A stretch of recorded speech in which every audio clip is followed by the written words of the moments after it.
Small, cute, cozy spaces. Just saying that brings a little smile to my face. I've always liked small, cute spaces. Um, as I got older, when I moved out on my own and I started to mature and acquire things, I gave in to the peer pressure and to the society structure of more is better, bigger is better, fancier is better. And I kind of abandoned what I had felt inside, that I like small, little, cute, not much to take care of spaces. I remember when I was first looking at a house or little condos when I was getting ready to move out and live on my own. I had like small, little, cute, like studio apartments or houses or condos, not houses. But I'd end up just eventually through a series of I eventually just gave in to getting a bigger place than I needed. Um, and as I got older in life, and I realized I had more than I needed, whether it was my house or my car or my lifestyle, I had created a lifestyle based around society, that luxury is a sign of success, and luxury has some comforts. So, and some of those decisions I made totally on my own, totally knowing that they were too big or too much.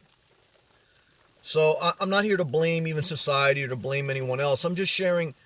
I've always had something in me, that small, little, cute, whether it was a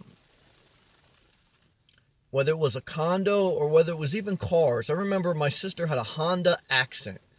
It was like a small, little, green hatchback, had a little spoiler on it.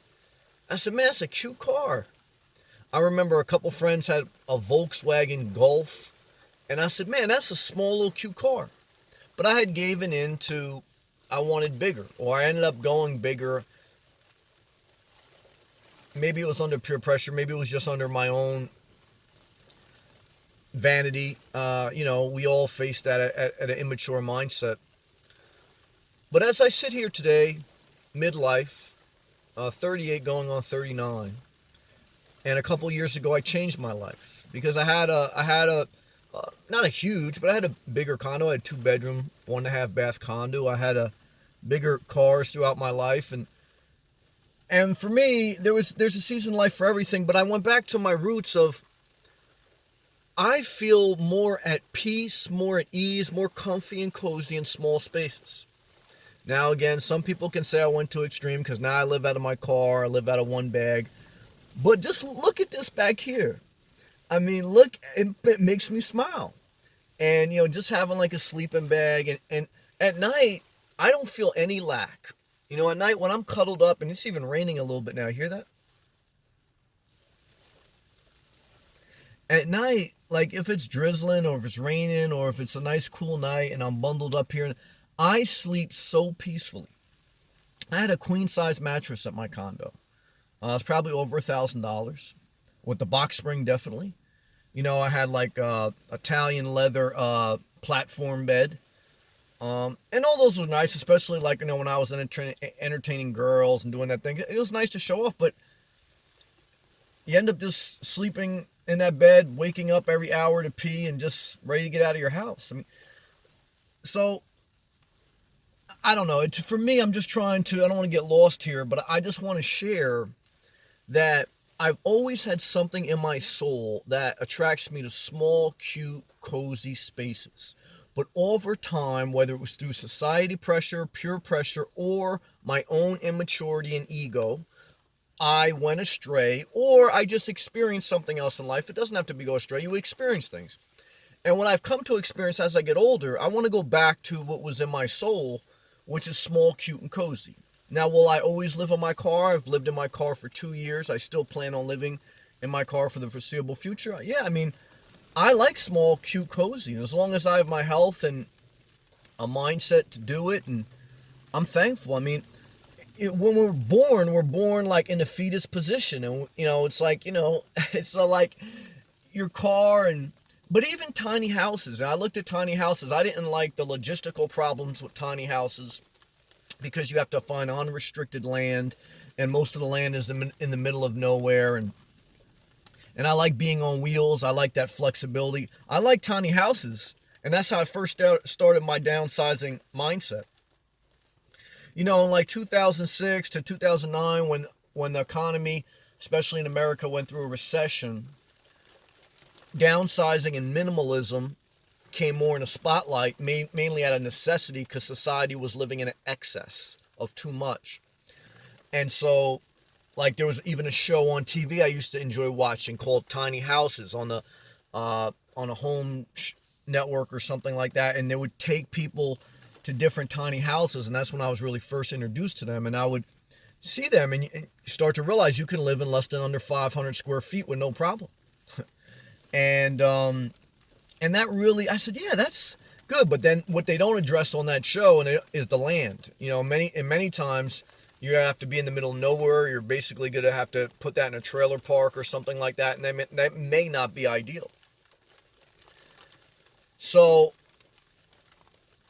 I'm just saying that downsizing and specifically for this video, the draw, I've always had a feeling like my inner compass would always kind of draw me towards small, cute, and cozy. But sometimes my inner voice, whether it's through my own ego, I want to take accountability, or whether it was through the way society is pressured for you to consume more or buy more, or the market. You know, the market, the housing market, and that's why eventually we will have a housing issue. The housing market is built on bigger. I mean, they don't really make small, little, cute, quaint homes anymore because land is a premium and builders want to make more money, and that's capitalism. I mean, and there's nothing wrong with that per se. And most people who buy houses, they have families. I mean, I'm unique. I live by myself. I always have. I don't have any desire for a family. So I have to pull back and be fair that, you know, I may be a little bit of an oddity in society where I'm a loner. I have good social skills. I'm part of a community. I work. I pay taxes. I'm embedded in society. I'm not anti-society, but I'm anti a little bit of the norm in the culture, right? You know, I live in my car. I live out of one bag. I'm a little bit odd. I mean, I think as society advances and through technology and through sharing different experiences, I think society will, as it always has since the beginning of time, it will continue to evolve. So I think with technology and with people traveling, you may see a little bit more of this lifestyle, but it's still less than 1% of society. Whether it's as far as definitely living in your car, and living in your car is less than 1% of society, and even living in a tiny home, that may be less than 5% of society. I saw a video today from someone who lives out of his van. He said, I can't understand why my video doesn't get more views. And sometimes I think that, because sometimes I only get a few hundred views on some of my videos. And then I said to myself, well, Sam, you're only talking to a small percentage of society that wants to live like you, or who's even intrigued by you. So really, the core of the marketplace, the core of society is based around bigger is better, bigger houses. The core of society is based around nicer cars, nicer outfits. So society is not, I'm like anti-society, but I'm not anti-society. You know what I'm saying? Like, I am on the small percentile of what people want to do currently in today's American society, versus 99% of American society. They want to make it in life. They want to buy a nice house. They want to buy a nice car, and that's how they want to live. And they should live like that without guilt. I'm not here to guilt trip or to get into even like a political talk. Not on this video. This is just an observation. And I go back to how I started. Even before I could look at life and look at society in this introspective, from outer body experience, and analyze how I got here, I could say for me, and again, this is something I think we're born with certain things, I've always felt something draw me to small, cute, cozy spaces. Even when I first started looking at houses and I saw like a small little condo that I probably maybe should have bought, but I went a little bit bigger. Always since I saw my sister's little Honda Accent car that I thought was cute, even though like I also thought Mustangs and Corvettes, they were nice, but I remember that Honda Accent, and even my sister had nicer cars than that. And I remember my friend had like a used Volkswagen Golf, and I was attracted to that. I was attracted always a little bit to small, cute, cozy. And as I've gotten older and as I've changed my lifestyle and built it around that, it has helped with less anxieties, less stress. But even when I was young, I was never like struggling with like anxieties or stress. I think as you get older, you just deal with more in life. You know, you have more responsibilities, so you have more stress. Anxieties and worries are just stress.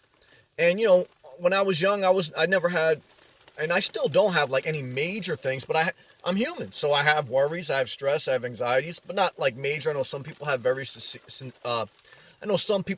severe issues with that. I mean, but I feel the pain, so I like to communicate that and let people know that whether you have severe mental worries or a little bit, all of us, because there's even a whole book in the Bible that talks about don't worry. So, you know, it was written in there for a reason, and I'm not trying to get into religious dogma either, because, you know, but I think you can say since the beginning of time that people have struggled with worry. And what I found is small, cute, and cozy, and less to take care of, less responsibility is less worry. And maybe that's my inner compass was always drawn to that, because here's one thing I've always known about myself, is I always liked peace.